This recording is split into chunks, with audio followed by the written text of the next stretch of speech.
Now I'd like to create sound isolation in one particular building.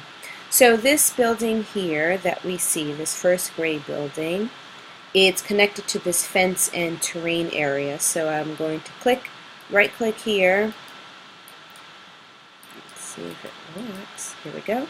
So edit terrain, and as we see it highlighted this area here, so we know that this will be what is taking effect from the dialog box here. So when I click on About Land, and I will jump to Sound, and what I want to do is make sure Restrict Gesture and Object Sounds to this parcel. Yes, click that.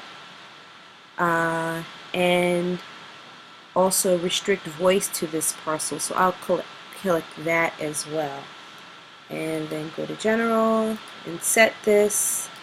Okay, so now this will be set, so we will have the sound isolation in this area over here.